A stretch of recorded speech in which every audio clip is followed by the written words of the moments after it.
ഈ സിനിമയിൽ എന്ത് തേങ്ങയാണുള്ളത്?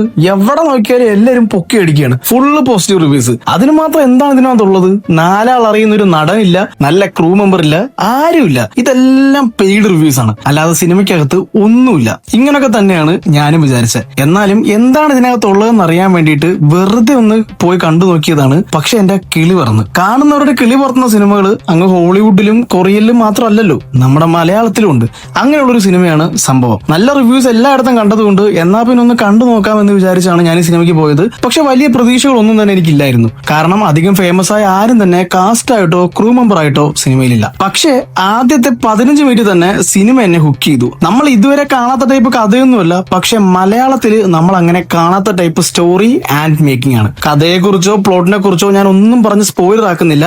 ഞാൻ എന്തേലും പറഞ്ഞു കഴിഞ്ഞാൽ അത് സ്പോയിലർ ആയി പോകും. നിങ്ങൾ കണ്ടു തന്നെ അറിയുക. ടീസറോ ട്രെയിലറോ സിനോപ്സിസോ റിവ്യൂസോ ഒന്നും കാണാൻ നിൽക്കേണ്ട. ബ്ലൈൻഡ് ആയിട്ട് ടിക്കറ്റ് എടുത്തോ, you will be surprised. Cinema തുടങ്ങി ഒരു 15 മിനിറ്റ് ആവുമ്പം നമ്മുടെ ആദ്യത്തെ കിളി പറക്കും. പിന്നെ അങ്ങോട്ട് അവസാനിക്കുന്നത് വരെ ചറ പറ കിളിയും കിളിക്കൂടും അടക്കം പറന്നു പോകും. ഇങ്ങനെയുള്ള കിളി പറത്തുന്ന സിനിമകൾ നമ്മൾ അന്യഭാഷകളിൽ കണ്ടിട്ട് ഇതുപോലെ എന്നാണ് ഇനി നമ്മുടെ മലയാളത്തിൽ വരിക എന്നൊക്കെ വിചാരിച്ചിട്ടില്ലേ? അതിന്റെ ഉത്തരമാണ് ഈ സിനിമ.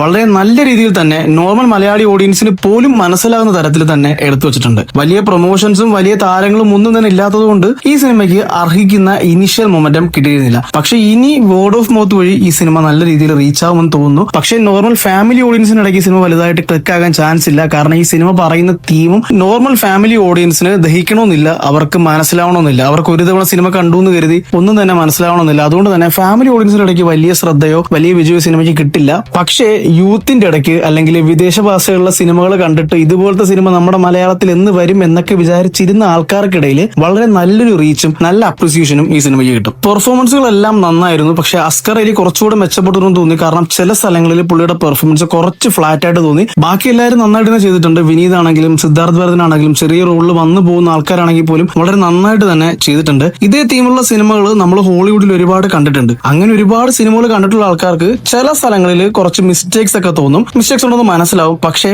ഇന്ത്യൻ സിനിമകൾ മാത്രം കാണുന്ന നോർമൽ ഓഡിയൻസിന് ഇത് വളരെ ഇൻട്രസ്റ്റിംഗ് ആയിട്ടുള്ള വളരെ ഡിഫറെന്റ് ആയിട്ടുള്ള ഒരു പ്ലോട്ട് ആൻഡ് മേക്കിംഗ് ആയിട്ട് തോന്നുള്ളൂ. സിനിമ തുടങ്ങി ടൈറ്റിലിന് മുന്നേയുള്ള ഭാഗത്തിൽ നമുക്ക് തോന്നുക ഇതൊരു ഹൊറർ സിനിമ ആയിരിക്കും എന്നാണ്.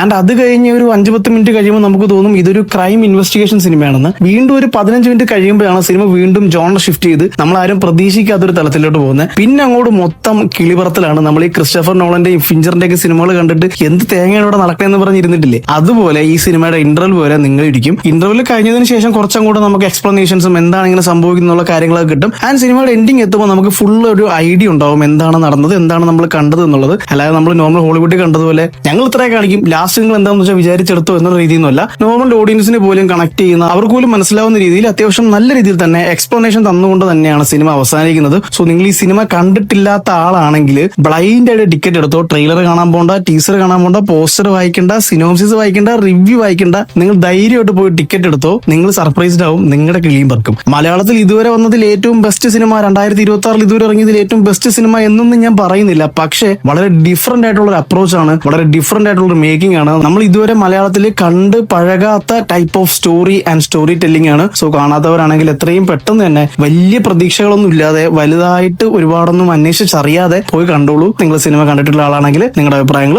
കമന്റ് ആയിട്ട് അറിയിക്കും.